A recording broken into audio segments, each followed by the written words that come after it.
Oh hi! This video is going to be all about exposing my birth chart.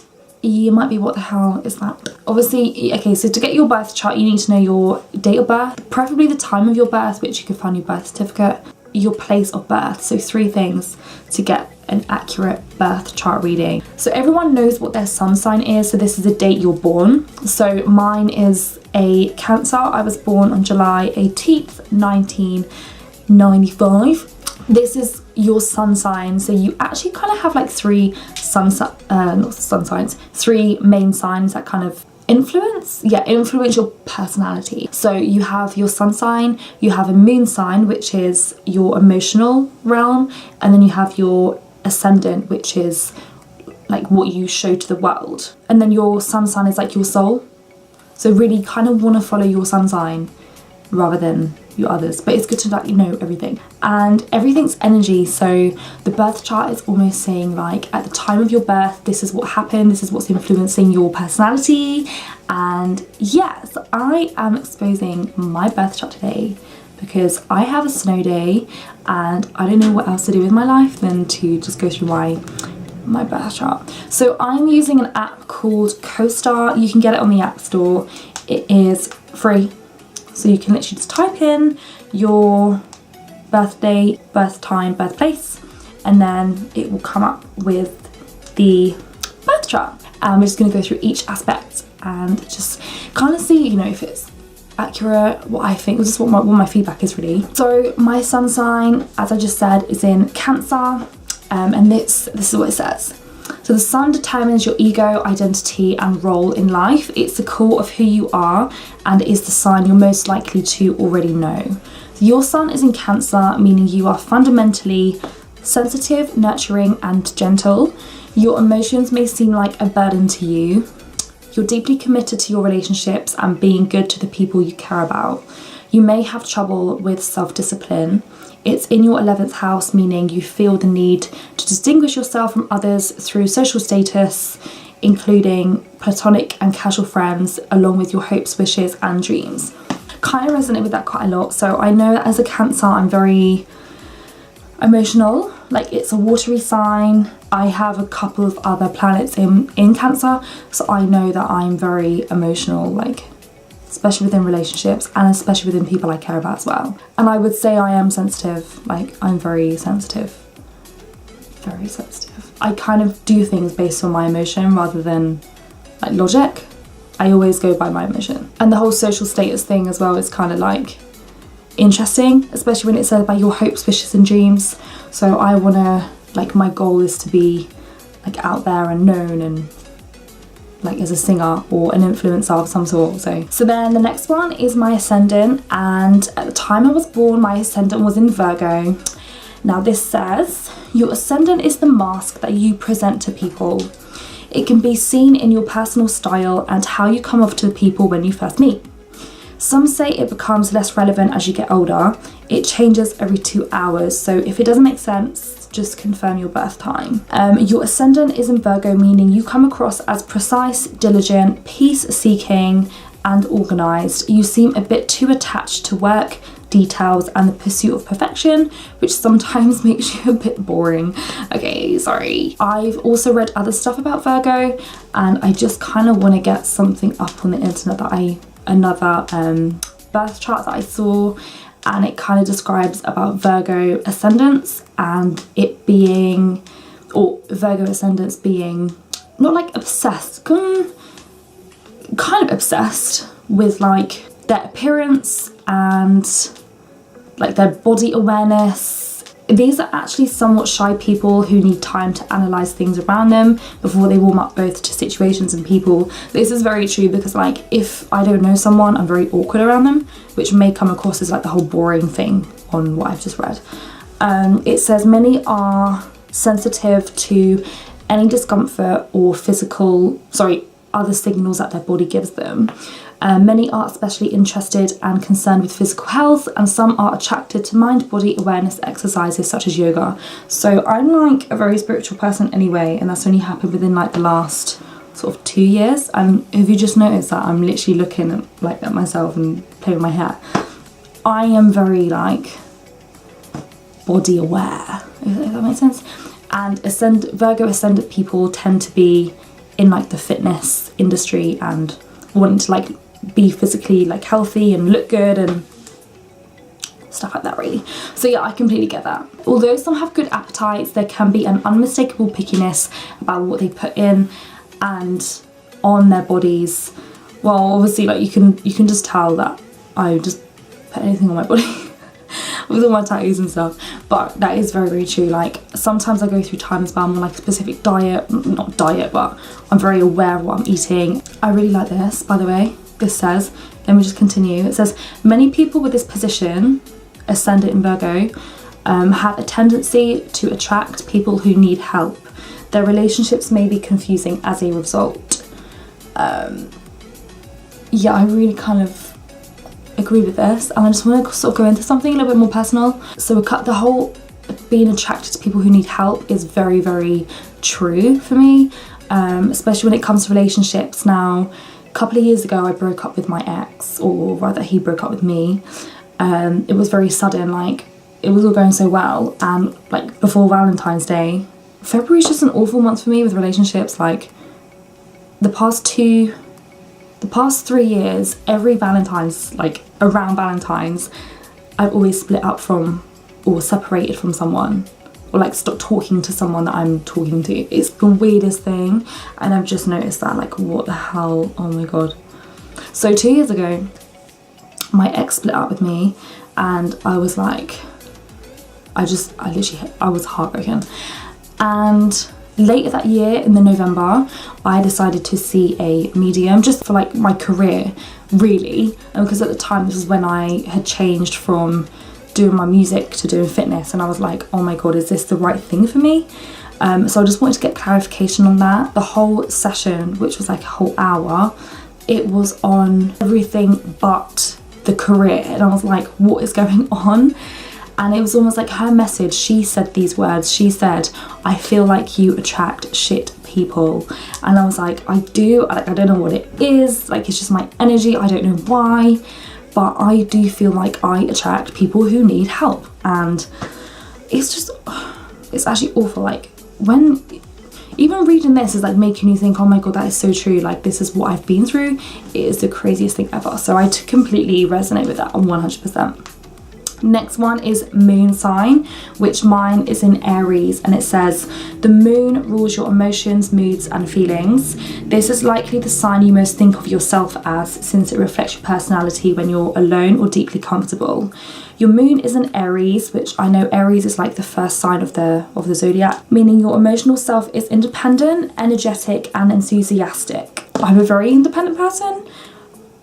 Not only when it comes to emotions, actually, yeah, when it comes to emotions, I'm very, very independent. I deal with a lot of emotional stuff by myself. Like even when, like my family are like, are you okay? Like I know something's up, like what's wrong, Shannon? And I'm like, no, I'm fine, I'm fine. I go into my room and I would just like cry my eyes out for like half an hour, and I'd be like, oh my god. Like I am such an emotional person. Like my moon is in like a childlike first sign, which is like the baby sign. You have a tendency to feel inadequate and overcompensate just because failure is a possibility. That's true as well, like the whole self-worth thing, like I'm really bad with, yeah, if you saw my get ready with me video, you'll see that like I am very conscious of myself. Yeah, that's crazy true. And it's in your 7th house, which means you find security and safety through close relationships and long-term partnerships. I definitely do. Like I don't do this whole fling thing, like that's just not me. My goal is to just like be with someone, like commit. Do you know what I mean? That's me. Next one is Mercury in Cancer. So Mercury determines how you communicate, talk, think and process information. It also indicates how you learn. It is the mind's planet. Your Mercury is in Cancer, meaning your intellect is emotional and empathetic. You have a strong intuition and a skill for diplomacy, but you may instead favour volatility and irrationality. Sighing is a favoured mode of communication. Oh my god, that is so true. I am 100%. It's in your 10th house, meaning you are curious about and inclined to analyse your career, your place in the world, what you have and will accomplish. That's very true as well. So it says, I communicate with feeling, endearing others with words. So I'm a singer-songwriter and I definitely agree with like communicating through feeling. In fact, it is like the only way I feel like I can get my feelings out. Rather than talk to people about my feelings direct, because like I'm not one for confrontation, I write it in song form and I release it as a song. And take my album, for example, that was released last year. Crazy. So she feels people out and is quick to pick up emotions and moods. She likes to please and create a good impression, which I guess I do. And there can be a strong tendency to be influenced by those around her. That's also very true. Like I've always been a follower, not a leader, but like I'm really trying to turn that around, and I feel like the past sort of year I've definitely been more of a leader than a follower. Like I want to influence people. So that kind of makes sense. Next one is my Venus is in Cancer. I have so many Cancer placements, guys. So Venus determines how and what you love. It's like the planet of value. It indicates how you express affection and the qualities you're attracted to. So your Venus is in Cancer, meaning your romantic side is gentle, thoughtful and sentimental. I would definitely agree with that. You love being tender, kind and nurturing to the people you love. You're intensely loyal, but this may stem from a fear of rejection. Again, we could kind of link back to like when I broke up with my ex and stuff. Like I have actually only really had like 2 serious boyfriends in my whole life. I'm a very emotionally attached person. Like when I'm emotionally attached, it's very hard for me to like separate that from logic. Like I look at things with an emotional point of view, not a logical point of view. It's in your 10th house, meaning that for you, love is often expressed in career. Like singing, songwriting, goals, success and responsibility. Yeah, so they pay more attention to your feelings and your words and observe you rather carefully. They want a safe, solid relationship. They can be a little moody in love, and some go as far as giving silent treatments and engaging in pouting routines to get attention. That's so true. Yeah, that's pretty true actually. Next one is Mars in Virgo. So Mars is a planet of aggression. It determines how you assert yourself, take action and the energy that surrounds you, particularly in your sex life. This is quite funny. So your Mars is in Virgo, meaning you assert yourself in a way that is precise and you push things forward with diligence, intention and hard work. You're rarely willing to go out on a limb. Your tendency to be intentional and analytical means you need to know that the situation is right before you act. It's in your 1st house, meaning you put a lot of energy in yourself and self-image, which I was saying earlier, I'm very like conscious of my self-image. And because it's in your 1st house, your Mars in Virgo is hyper present in your personality. So they can be a little scattered at times. I'm very scattered, simply because they're doing too many things at once. Funny, it's like this morning I was literally talking to my mom and I was like, I have about 3 projects going on at once. I'm doing all of them like at the same time. I never finish one. I always just go into the next one and I don't finish it. And I'm like, oh my God, my brain is all over the place. Which is so true. Oh yeah, this is true. So her reactions to new situations are immediate and pressing. She is an active, energetic, dynamic, enterprising, and possibly even forceful or aggressive person. To an extent. Depends what we're talking about. She tends to begin new endeavours with gusto, which is what I was saying. But follow through is not necessarily indicated. So yeah, pretty much what I was just saying about starting a project and then not being able to finish it. Like this bit. It says she can be fiercely independent and she's usually direct and straightforward. I am the most independent person. Like I'm not really good in social situations. Like I just want to be by myself. I'm very independent. Some might stir up trouble, whether consciously or unconsciously, when she's bored. So this is quite funny actually, because if I'm annoyed, like I always react in anger very quickly. Like I don't sit and think and be like, oh, but let's think about the consequences, Shannon. I'm just like, do you know what? Don't care. I'm putting this on social media, and then I put it on social media and then I calm down. 10 minutes later, I think, yeah, let's just delete that because I'm in a different place now. That's kind of me. It's kind of embarrassing. Next one is Jupiter in Sagittarius. Jupiter rules idealism, optimism, and expansion. It's also very philosophical. Your Jupiter is in Sagittarius, meaning you grow and find understanding through exploration, travel, questioning, curiosity, independence, and debate. It's in your 3rd house, meaning you find success through the things you know and are familiar with. And that's pretty self-explanatory. I don't really have anything to comment on that one, apart from yeah, I suppose travel is like quite a big thing, although I'm very much like a home person, so, but I do have the need for travel.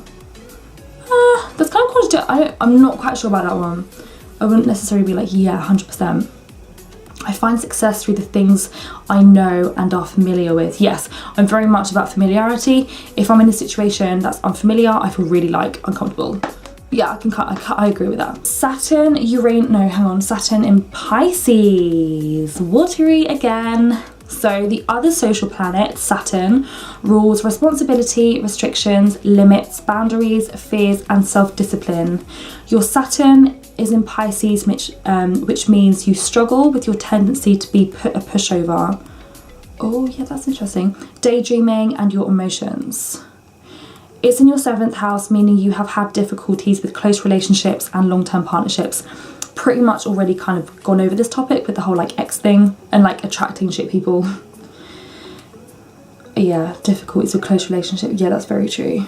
Long-term partnerships, yeah. Pushover, the whole pushover thing, yeah, I kind of get as well. Like, I suppose I am. There are situations where I am and there's situations where I'm not. I think it depends. Like, if I feel really strongly about someone, I would say I'm probably a pushover, because I always try and see the good in people, and I'm like, oh yeah, but if I do that for them, like they'll see the good in me. Oh, I don't even know, like it's crazy. Yeah, that's crazy. I want to see what it says here actually. Saturn in Pisces. She likes to live in solitude, likes to work alone. I've already said I'm very independently. Saturn being in my 7th house, she takes one-to-one relationships very seriously. So seriously that she may never marry or marry late. I've always made a joke to like my parents, like, yeah, I'm never going to be married. I'm never going to have kids. Not that I don't want to be married or I don't want to have kids, like I do, but it's just like finding the right person. Relationships, marriage may not be fruitful or may be felt to be burdens if Saturn is afflicted. So it's like all the other aspects with Saturn. A strong sense of responsibility towards partner. The partner may be serious, mature, or restrictive. She is persevering, methodical, and persistent, which brings professional success. Let's just hope that does happen with regards to like my music. Professional success, yeah, that's fine. Let me focus on my career and then I'll focus on a relationship. Wow. Next one is Uranus and Capricorn. So Uranus, Neptune, and Pluto are the three slowest moving planets. So they're more of like a generation rather than a person specific. So Uranus stays in each sign for 7 years, meaning it rules a generation more than a person. It rules innovation, rebellion, and progress. Your Uranus is in Capricorn, meaning other generations are shocked by your generation's sense of responsibility, seriousness, rationality, and hunger for power. Yeah, that kind of makes sense actually. It's in your 5th house, meaning that for you, this manifests in rebelling against dated expectations about romance, self-expression, creativity, and pleasure. So yeah, that's more of a generation thing, but I suppose I can kind of like resonate to that to an extent. Next one is Neptune in Capricorn. So Neptune stays in each sign for 14 years, meaning it rules a generation more than a person. It rules dreams, imagination, and the unconscious. Your Neptune is in Capricorn, meaning your entire generation finds inspiration through hard work, responsibility, seriousness, and ambition. It's in your 5th house, meaning that for you, this manifests in your ideal, verging on unrealistic and impractical about romance, self-expression, creativity, and pleasure. I have a lot of unrealistic stuff going on here. I'm obviously just a very unrealistic person. And then Pluto in Scorpio, which is the last one. Pluto stays in each sign for up to 30 years. Meaning it rules a generation more than a person. It rules power, intensity, obsession, and control. Your Pluto is in Scorpio, meaning your generation's psyche is comparatively passionate, intense, serious, private, self-obsessed. That's hilarious. And perceptive. It's in your third house, meaning you personally are transforming outdated knowledge and played out familiarity. What does it say here? Pluto and Scorpio, great sexual activity. Well, apparently our generation has great sexual activity. Oh, that's it. That's literally what it says. Great sexual activity. That's lovely. That's a good way to end that, isn't it? So that is my birth chart. Now, obviously, I've just explained like positions, but there is so much more within a birth chart that you can like look at yourself with regards to the aspects of the planets. So like whether it's like in tune or like it's conjunct or things like that, which also, because it's all energy, it does have an effect. So that is my birth chart. I hope you enjoyed it. If you have any questions, then please let me know. And yeah, thank you very much for watching if you made it to the end. And I'll see you in the next video.